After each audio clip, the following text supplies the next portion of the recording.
ओम स्तुतासुरैः पूर्वमभीष्टसंश्रया तथा सुरेन्द्रेण दिनेषु सेविता करोतु सा नः शुभहेतुरीश्वरी शुभानि भद्राण्यपि हन्तु चापदः या साम्प्रतं चोद्धत दैत्यतापितैः रश्माभिरीशा च सुरैर्नमस्कृते या च स्मृता तत्क्षणमेव हन्ति नः सर्वापदो भक्ति विनम्र मूर्तिभिः श्री गुरुभ्यो नमः हरि ओम।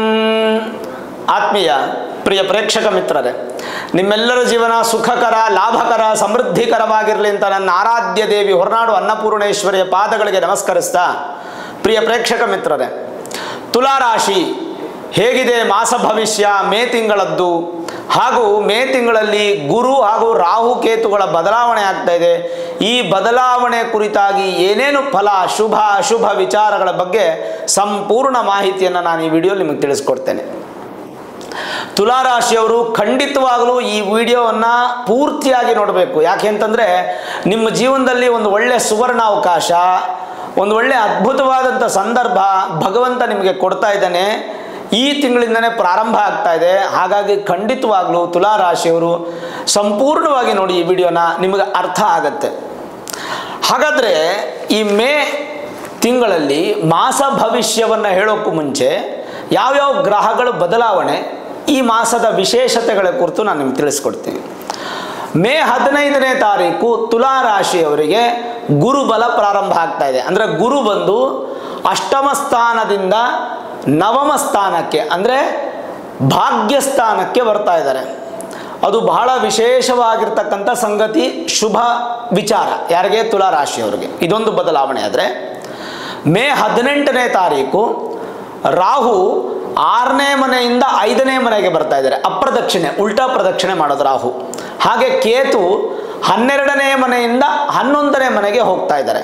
ಈ ಎರಡು ಬದಲಾವಣೆಗಳು ನಾವು 18ನೇ ತಾರೀಕು ಮೇ ತಿಂಗಳು ಕಾಣ್ಬೋದು. ಅದರ ಜೊತೆಗೆ ನಿಮ್ಮ ರಾಶಿಯಿಂದ 8ನೇ ಮನೆಗೆ ಬುಧ 6ನೇ ತಾರೀಕು ಬರ್ತಾರೆ. ಅದರ ಜೊತೆಗೆ ನಿಮ್ಮ ರಾಶಿಗೆ ವಿಶೇಷವಾಗಿ 6ನೇ ತಾರೀಕು ಬುಧ 7ನೇ ಮನೆಗೆ ಬರ್ತಾರೆ. 23ನೇ ತಾರೀಕು 8ನೇ ಮನೆಗೆ ಬರ್ತಾರೆ. 7ನೇ ಮನೆಗೆ ಬಂದಾಗ ಸ್ವಲ್ಪ ವೀಕ್ ಆಗಿರ್ತಾರೆ. 8ನೇ ಮನೆಗೆ ನಿಮ್ಮ ಮಿತ್ರನೇ ಆದ್ದರಿಂದ, ನಿಮ್ಮ ರಾಶ್ಯಾಧಿಪತಿ ಶುಕ್ರನಿಗೆ ಮಿತ್ರನೇ ಆದ್ದರಿಂದ ಬುಧ ಅಷ್ಟಮಕ್ಕೆ ಬಂದಾಗ ಅದೃಷ್ಟವನ್ನು ಕೊಡ್ತಾನೆ. ಇನ್ನು ಸೂರ್ಯ ಬಂದು ಪ್ರಸ್ತುತ ಉಚ್ಚಸ್ಥಾನದಲ್ಲಿದ್ದಾರೆ. 14ನೇ ತಾರೀಕು ಮೇ ತಿಂಗಳು ಉಚ್ಚಸ್ಥಾನದಿಂದ ಶತ್ರುವಿನ ಮನೆಗೆ ಹೋಗ್ತಾರೆ. ಇದು ಈ ತಿಂಗಳ ಬದಲಾವಣೆ ವಿಚಾರ. ಆದರೆ ವಿಶೇಷವಾಗಿ ಮೇ 2ನೇ ತಾರೀಕು ಶಂಕರಾಚಾರ್ಯರ ಜಯಂತಿ ಹಾಗೂ ರಾಮಾನುಜಾಚಾರ್ಯರ ಜಯಂತಿ. ಗುರುಗಳ ಜಯಂತ್ಯೋತ್ಸವವನ್ನು ಬಹಳ ಭಕ್ತಿ ಶ್ರದ್ಧೆಯಿಂದ ಮಾಡಬೇಕು. ಯಾರ್ಯಾರಿಗೆ ಅನುಕೂಲ ಇದೆಯೋ ಜಯಂತ್ಯೋತ್ಸವಕ್ಕೆ ಪಾಲ್ಗೊಳ್ಳಿ. ಇನ್ನು ಮೇ 4ನೇ ತಾರೀಕು ಗಂಗೆ ಉತ್ಪತ್ತಿಯಾದಂಥ ದಿನ ಭಗೀರಥ ಜಯಂತಿ. 7ನೇ ತಾರೀಕು ಮೇ 7ನೇ ತಾರೀಕು ವಾಸವಾಂಬಾ ಜಯಂತಿ ಹಾಗೂ ನಿಮಿಷಾಂಬಾ ಜಯಂತಿ, ಶಕ್ತಿ ದೇವತೆಗಳ ಜಯಂತ್ಯೋತ್ಸವ. ವಾಸವಿ ಕನ್ನಿಕಾ ಪರಮೇಶ್ವರಿ ಆರ್ಯವೈಶ್ಯರ ಕುಲದೇವತೆ, ವಿಶೇಷವಾಗಿ ಉತ್ಸವಗಳನ್ನು ಮಾಡ್ತಾರೆ. ನಿಮಿಷಾಂಬಾ ಶಕ್ತಿ ದೇವತೆ, ಆ ಉತ್ಸವಗಳಲ್ಲಿ ಪಾಲ್ಗೊಳ್ಳಿ. ಇನ್ನು 8ನೇ ತಾರೀಕು ಮೇ 8ನೇ ತಾರೀಕು ಬೃಹಸ್ಪತಿ ಗುರು ಜಯಂತಿ. ಯಾರ್ಯಾರ ಜಾತಕದಲ್ಲಿ ಗುರು ಬಲಹೀನವಾಗಿದೆಯೋ ಅಂಥವರು ಗುರುಗಳ ಆರಾಧನೆ ಮಾಡಲಿಕ್ಕೆ ಅತ್ಯಂತ ಶುಭ ದಿನ. ಇನ್ನು 11ನೇ ತಾರೀಕು ನರಸಿಂಹಸ್ವಾಮಿ ಜಯಂತಿ. ಶತ್ರುಬಾಧೆ, ದೃಷ್ಟಿಬಾಧೆ ಇವೆಲ್ಲ ಇರತಕ್ಕಂಥವರು ಒಮ್ಮೆ ನರಸಿಂಹಸ್ವಾಮಿ ಜಯಂತಿ ದಿನ ಆ ಸ್ವಾಮಿಯ ದರ್ಶನ, ಆರಾಧನೆ, ಪೂಜೆ, ಸೇವೆಯಲ್ಲಿ ಪಾಲ್ಗೊಳ್ಬೇಕು. ಇನ್ನು ಈ ಮಾಸದಲ್ಲಿ ಪೌರ್ಣಮಿ 12ನೇ ತಾರೀಕು ಬರ್ತಾ ಇದೆ. ಮೇ 12ನೇ ತಾರೀಕು ಪೌರ್ಣಮಿ, ಬುದ್ಧ ಪೌರ್ಣಮಿ, ವೈಶಾಖ ಶುದ್ಧ ಪೌರ್ಣಮಿ. ಮೇ 27ನೇ ತಾರೀಕು ಬಾದಾಮಿ ಅಮಾವಾಸ್ಯೆ. ಈ ಮಧ್ಯೆ 24ನೇ ತಾರೀಕು ಒಂದು ಪ್ರದೋಷ ಬರ್ತಾ ಇದೆ. ಶನಿ ಪ್ರದೋಷ ಅಂತ ಕರಿತೀವಿ. ಶನಿವಾರದ ದಿನ ಬರುವಂಥ ಪ್ರದೋಷ ಶನಿ ಪ್ರದೋಷ.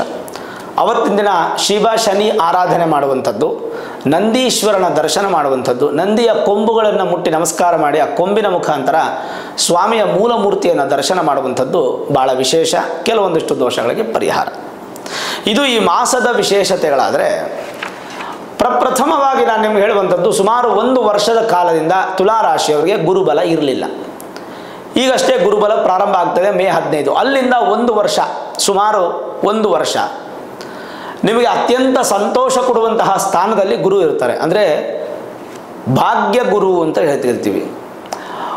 ಒಂದ್ಸಲ ನಿಮಗೆ ಭಾಗ್ಯ ಗುರು ಬಂತಂದರೆ ಮತ್ತೆ 12 ವರ್ಷ ಕಾಯಬೇಕು ಭಾಗ್ಯ ಗುರು ಬರೋಕ್ಕೆ. ನಿಮಗೆ ಭಾಗ್ಯಸ್ಥಾನ ಅಂತಂದರೆ ಭಾಗ್ಯಗಳನ್ನು ಹುಡುಕೊಂಡು ಹೋಗುವ ಸ್ಥಾನ. ಗೃಹ ಭಾಗ್ಯ, ವಿವಾಹ ಭಾಗ್ಯ, ಸಂತಾನ ಭಾಗ್ಯ, ಗೃಹ ಭಾಗ್ಯ, ಈ ಥರ ಭಾಗ್ಯಗಳನ್ನು ಹೊಂದುವಂತಹ ಸಂದರ್ಭ.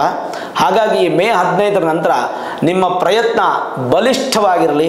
ಖಂಡಿತವಾಗಲೂ ನಿಮ್ಮ ಮನಸ್ಸಿನ ಸಂಕಲ್ಪ ಈಡೇರುವಂತಹ ಅತ್ಯಂತ ಸಂತೋಷದ ಮಾಸದ ಪ್ರಾರಂಭ ಈ ಮೇ 15ರಿಂದ ನಿಮಗೆ ಶುರುವಾಗತ್ತೆ. ನಿಮಗೆ ತೃತೀಯ ಮತ್ತು ಷಷ್ಠಾಧಿಪತಿ ಧೈರ್ಯವನ್ನು ಕೊಡುವಂಥವನು ಗುರು ಕೊಡ್ತಾನೆ ಮೇ 15ರ ನಂತರ.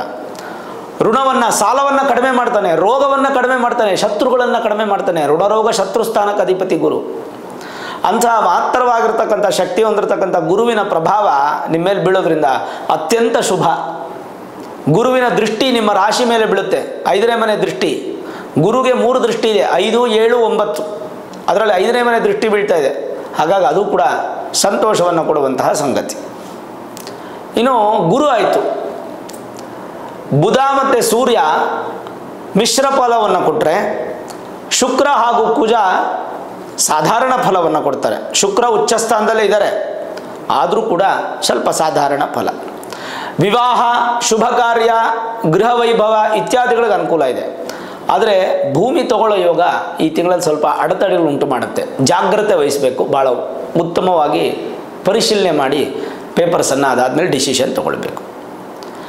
ಇನ್ನು ಪ್ರಮುಖವಾದ ವಿಚಾರ ಏನಪ್ಪ ಅಂದರೆ ರಾಹು ಹಾಗೂ ಕೇತುಗಳ ಬದಲಾವಣೆ. ನಾನೀಗಾಗಲೇ ಹೇಳಿದೆ, ರಾಹು ಮತ್ತು ಕೇತು ಅಪ್ರದಕ್ಷಿಣೆ ಕುರ್ವಾಣಂ.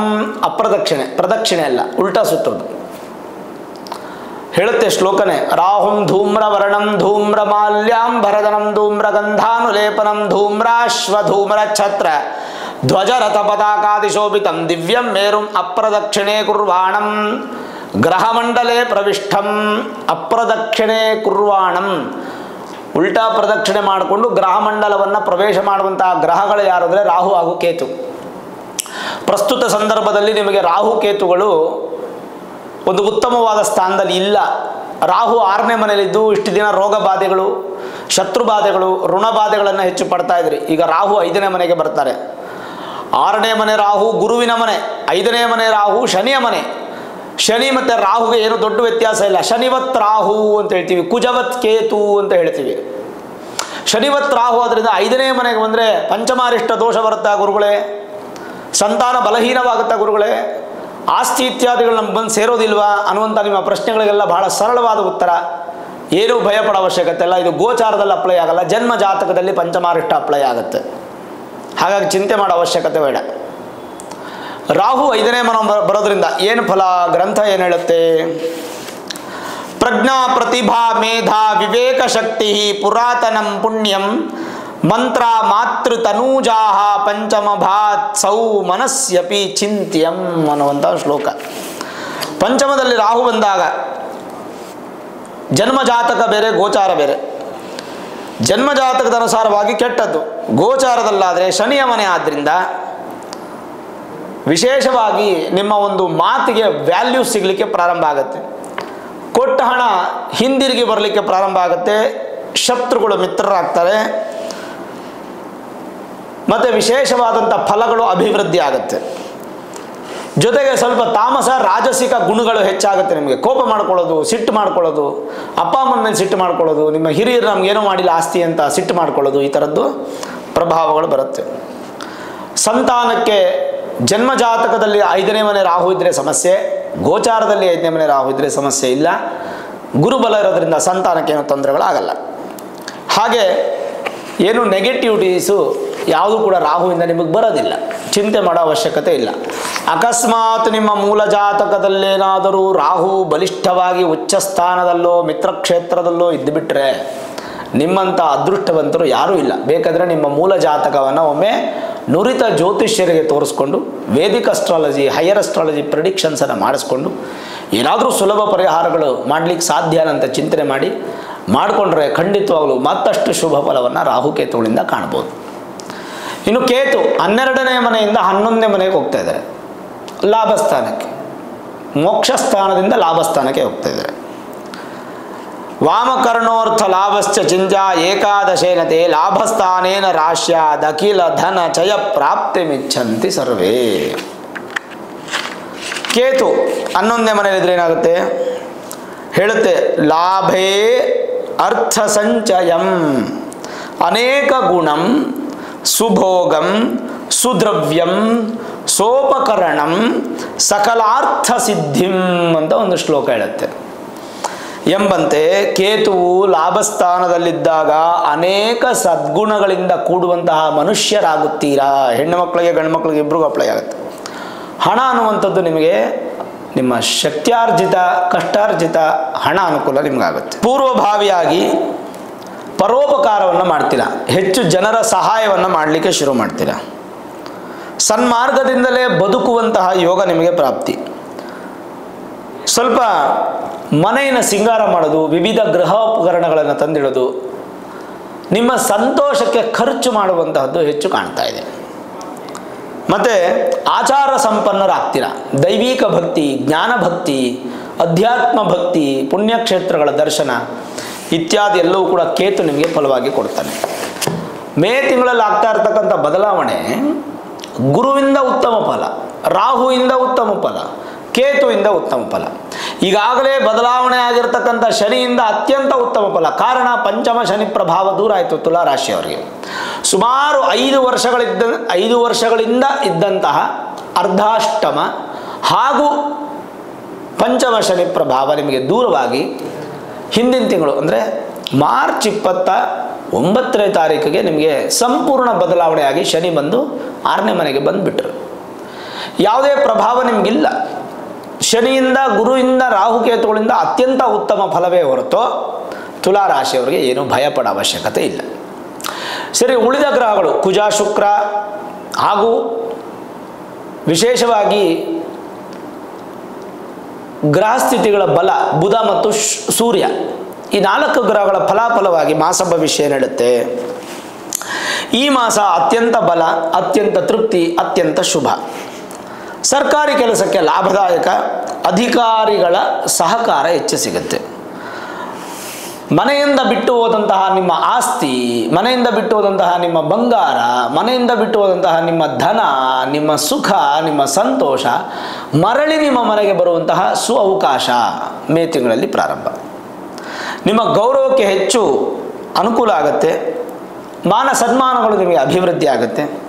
ಅಲೆದಾಟದಲ್ಲೂ ಸುಖ ವೃದ್ಧಿ ಆಗುತ್ತೆ.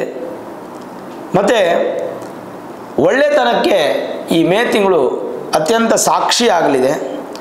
ಊಹಿಸಕ್ಕಾಗದೇ ಇರತಕ್ಕಂಥ ಶುಭಗಳು ನಿಮಗೆ ನಡೆಯುತ್ತೆ.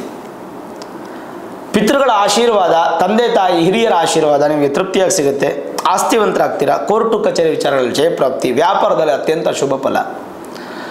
ರೈತರಿಗೆ, ವ್ಯವಸಾಯಕ್ಕೆ ಸಮ ಪ್ರಮಾಣದ ಅನುಕೂಲ. ಈ ಕಡೆ ಲಾಭ ಇಲ್ಲ, ಈ ಕಡೆ ನಷ್ಟ ಇಲ್ಲ. ಜನ್ಮಜಾತಕದಲ್ಲೇನಾದರೂ ಗ್ರಹಗಳ ವಕ್ರಿಯಾಗಿದ್ದರೆ, ಕುಜ ಮತ್ತು ಬುಧ ವಕ್ರಿಯಾಗಿದ್ದರೆ ಸ್ವಲ್ಪ ಮಟ್ಟಿಗೆ ಈ ಒಂದು ತಿಂಗಳಲ್ಲಿ ಕುಜನಿಂದ ಭೂಮಿಗೆ, ಬುಧನಿಂದ ವಿದ್ಯೆ ಮತ್ತು ವ್ಯಾಪಾರಕ್ಕೆ ಸ್ವಲ್ಪ ಪೆಟ್ಟು ಬೀಳುತ್ತೆ. ವಾಹನ ಭಯವಿಲ್ಲ, ವಾಹನ ಸೌಖ್ಯ, ತಾಯಿ ಆಶೀರ್ವಾದ, ತಾಯಿಗೆ ಉತ್ತಮ ಆರೋಗ್ಯ. ಸ್ವಲ್ಪ ಮೋಸ ಹೋಗುವ ಸ್ವಭಾವ, ಜಾಗ್ರತೆಗಿರಿ. ತುಂಬ ಮೋಸ ಹೋಗೋದು ಬೇಡ. ಸಾಧ್ಯವಾದಷ್ಟು ಎಚ್ಚರಿಕೆ ಅನ್ನುವಂಥದ್ದು ಭಾಳ ಮುಖ್ಯ. ಆ ಎಚ್ಚರಿಕೆ ಅನ್ನುವಂಥದ್ದು ನಿಮಗೆ ತುಂಬ ಇಂಪಾರ್ಟೆಂಟ್ ಇರುತ್ತೆ ಈ ಸಂದರ್ಭದಲ್ಲಿ.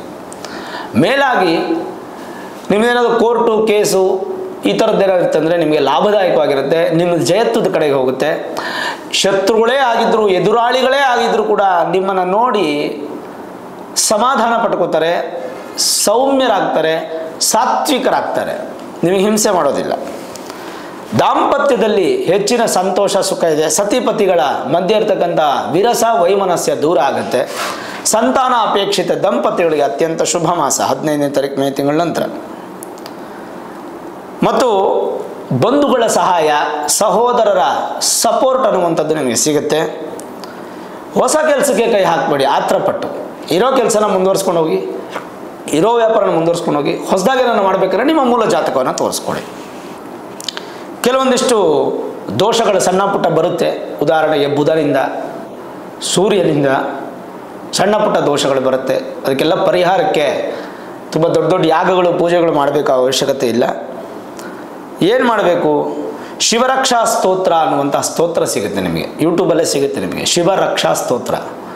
ಆ ಶಿವರಕ್ಷಾ ಸ್ತೋತ್ರವನ್ನು ಪ್ರತಿನಿತ್ಯ ಕೇಳುವಂಥದ್ದು. ವಜ್ರೇಶ್ವರಿ ಸ್ತೋತ್ರ ಅಂತಲೂ ಸಿಗುತ್ತೆ. ವಜ್ರೇಶ್ವರಿ ಸ್ತೋತ್ರ, ಶಿವರಕ್ಷಾ ಸ್ತೋತ್ರ ಎರಡನ್ನು ಕೇಳ್ತಾ ಬನ್ನಿ. ಈ ತಿಂಗಳು ನಿಮಗೆ ನೆಗೆಟಿವ್ ಆಗಿರುವಂಥದ್ದೆಲ್ಲ ಬ್ಯಾಲೆನ್ಸ್ ಆಗಿ ಪಾಸಿಟಿವ್ ಆಗುತ್ತೆ. ಜೊತೆಗೆ ಮಕ್ಕಳಿಂದ ಒಂದು ಒಳ್ಳೆಯ ಹೆಸರು, ಅಧಿಕಾರ ಲಭ್ಯ. ಪ್ರಯತ್ನ ಪಟ್ಟರೆ 15ರ ಮೇ ನಂತರ ಹೊಸ ಉದ್ಯೋಗ ಪ್ರಾಪ್ತಿ ಇದೆ.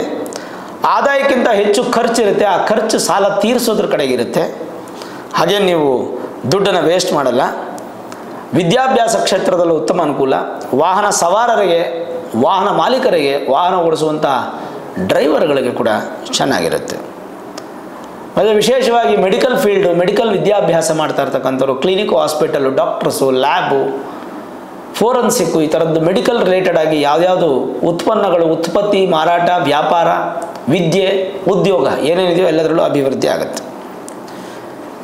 ಮಿತ್ರರ ಆಗಮನದಿಂದ ಸಂತೋಷ, ಸಹಾಯ ಹಸ್ತ ಹೆಚ್ಚು ಸಿಗುತ್ತೆ ನಿಮಗೆ. ವಿವಾಹ ಯೋಗ ಪ್ರಾರಂಭ ಆಗುತ್ತೆ. ಮೂಲ ಜಾತಕದ ಯೋಗವನ್ನು ಕೂಡ ನೋಡ್ಕೋಬೇಕು. ಮತ್ತು ವಿದೇಶಿ ಯಾತ್ರೆ ತುಂಬ ಉತ್ತಮವಾಗಿದೆ. ತುಲಾರಾಶಿಯವರಿಗೆ ಪ್ರಯತ್ನ ಪಟ್ಟರೆ ಸಿಗುತ್ತೆ. ಸುಮ್ಮನೆ ಯಾತ್ರೆ ಅಲ್ಲ, ಉದ್ದೇಶ ಯಾತ್ರೆ. ಉದ್ಯೋಗವೋ, ವಿದ್ಯೆಯೋ, ವ್ಯಾಪಾರವೋ ಅದರ ಉದ್ದೇಶ ಇಟ್ಕೊಂಡು ನೀವು ವಿದೇಶಿ ಯಾತ್ರೆಯನ್ನು ಮಾಡಬೇಕು. ಕೆಟ್ಟದ್ದಾಗುವಂತಹ ಸೂಚನೆಗಳು ಬಂದರೂ ಭಯಪಡಬೇಡಿ. ಕೆಟ್ಟದಾಗುವಂಥ ಸೂಚನೆ ಮಾತ್ರ, ಕೆಟ್ಟದಂತೂ ನಿಮ್ಗೆ ಆಗಲ್ಲ. ಪತಿಯ ಮಾತುಗಳನ್ನು ಸ್ವಲ್ಪ ಆಲಿಸಿ ಡಿಸಿಷನ್ಸ್ ತೊಗೊಳ್ಳಿ. ಹೆಣ್ಣುಮಕ್ಕಳು ಅಥವಾ ಅಡ್ಮಿನಿಸ್ಟ್ರೇಷನ್ನು ಆ ಥರದ್ದೇನಾದರೂ ವಿಚಾರಗಳನ್ನು ಬಗ್ಗೆ ಮಾತುಕತೆ ಮಾಡಿ ಡಿಸಿಷನ್ ತೊಗೊಳ್ಳಿ. ಅಥವಾ ಮಾರ್ಗದರ್ಶಕರು ಅಥವಾ ಜ್ಯೋತಿಷ್ಯರು ಯಾರಾದರೂ ಆಗ್ಬೋದು. ಮತ್ತು ಕಂಪ್ಲೀಟಾಗಿ ಈ ಮೇ ತಿಂಗಳು ನೀವು ದುರ್ಗೆಯನ್ನು ಅಂದರೆ ವಜ್ರೇಶ್ವರಿ ಸ್ತೋತ್ರವನ್ನು ಹಾಗೂ ಶಿವರಕ್ಷಾ ಸ್ತೋತ್ರವನ್ನು, ಶಿವಪಾರ್ವತಿಯನ್ನು ಆರಾಧನೆ ಮಾಡೋದು ಭಾಳ ಮುಖ್ಯ. ಹೆಚ್ಚಿನ ಸೌಖ್ಯ, ಒಳ್ಳೆ ಮೃಷ್ಟಾನ್ನ ಭೋಜನ, ಸುಖ ನಿದ್ರೆ ಹೆಚ್ಚು ಪ್ರಾಪ್ತಿಯಾಗುತ್ತೆ. ಈ ತಿಂಗಳು ಒಳ್ಳೆ ಹಾಸಿಗೆ ತರ್ತೀರಾ ಅಂತ ಅದರ ಅರ್ಥ. ಅಂದರೆ ಮನೆಗೆ ಒಂದು ಹೊಸ ಹಾಸಿಗೆ ತರ್ತೀರಾ, ಮೆತ್ತಿಗೆ ಹಾಸಿಗೆ ತರ್ತೀರಾ, ಅಥವಾ ಮನೇಲಿರುವಂಥ ವಸ್ತುಗಳನ್ನ ಇಟ್ಕೊಂಡ್ರೆ ಮೆತ್ತಿಗೆ ಒಂದು ಮಲ್ಕೊಳ್ಳೋಕ್ಕೆ ನೀವು ವ್ಯವಸ್ಥೆ ಮಾಡ್ಕೋತೀರಾ. ಇದೆಲ್ಲವೂ ಕೂಡ ಅಂದರೆ ಸುಖ ಶಯನ, ನೆಮ್ಮದಿ, ಸುಖ ಜೀವನ ಅನ್ನುವಂಥದ್ದು ಪ್ರಾಪ್ತಿಯಾಗುತ್ತೆ.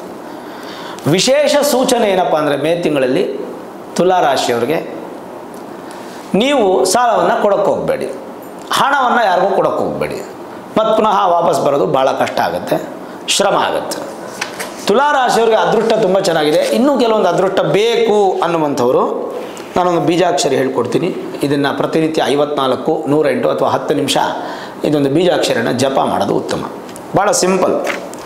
ಓಂ ಹಾಂ ಹಂಸಃ ಹ್ರೌಂ ಹ್ರೌಂ ಓಂ, ಇದು ಮಂತ್ರ. ಓಂ ಹಾಂ ಹಂಸಃ ಹ್ರೌಂ ಹ್ರೌಂ ಓಂ. ಇನ್ನೊಮ್ಮೆ ಹೇಳ್ತೀನಿ. ಓಂ ಹಾಂ ಹಂಸಃ ಹ್ರೌಂ ಹ್ರೌಂ ಓಂ. ಇದನ್ನು ಪ್ರತಿನಿತ್ಯ ಜಪ ಮಾಡ್ತಾ ಇದ್ದರೆ ದೇಹದ ಆರೋಗ್ಯ ಉತ್ತಮವಾಗಿ, ಬರಬಹುದಾದಂಥ ಸಮಸ್ಯೆಗಳು ದೂರವಾಗಿ ಮತ್ತಷ್ಟು ಅದೃಷ್ಟಗಳನ್ನು ನೀವು ಕಂಡುಕೊಳ್ಳುವಂತಹ ಸಾಧ್ಯತೆಗಳು ಹೆಚ್ಚಿನ ಪ್ರಮಾಣದಲ್ಲಿ ಕಾಣ್ತಾ ಇದೆ ವೀಕ್ಷಕರು. ಓವರಾಲ್ ನೋಡಿದಾಗ ತುಲಾರಾಶಿಯವರಿಗೆ ಅತ್ಯಂತ ಶುಭ ಮಾಸ, ಸಂತಸದ ಮಾಸ. ಯಾವುದೇ ಪರಿಹಾರ ಬೇಕಿಲ್ಲ, ಯಾವುದೇ ಪೂಜೆ ಬೇಕಿಲ್ಲ, ಯಾವುದೇ ದರ್ಶನ ಬೇಕಿಲ್ಲ. ಸ್ತೋತ್ರಗಳನ್ನು ಮಾತ್ರ 2 ಹೇಳಿದ್ದು ನೀವು ಕೇಳಿಸ್ಕೊಂಡ್ರೆ ಸಾಕು, ಇನ್ನೇನು ಭಯಪಡೋ ಅವಶ್ಯಕತೆ ಇಲ್ಲ. ನೋಡಿದ್ರಲ್ಲ ವೀಕ್ಷಕರೇ, ತುಲಾರಾಶಿಯವರ ಮೇ ತಿಂಗಳ ಮಾಸ ಭವಿಷ್ಯ ಹಾಗೂ ರಾಹುಕೇತು ಗುರು ಬದಲಾವಣೆವಾಗಿ ನಿಮಗೊಂದು ಮಾಹಿತಿಯನ್ನು ಕೊಟ್ಟಿದ್ದೀನಿ. ಈ ವಿಡಿಯೋ ಇಷ್ಟ ಆಗಿದ್ದರೆ ಲೈಕ್ ಮಾಡಿ, ಶೇರ್ ಮಾಡಿ, ಮುಖ್ಯವಾಗಿ ನಮ್ಮ ಚಾನಲ್ಗೆ ಸಬ್ಸ್ಕ್ರೈಬ್ ಮಾಡಿ, ಬೆಲ್ ಐಕಾನನ್ನು ಪ್ರೆಸ್ ಮಾಡಿ.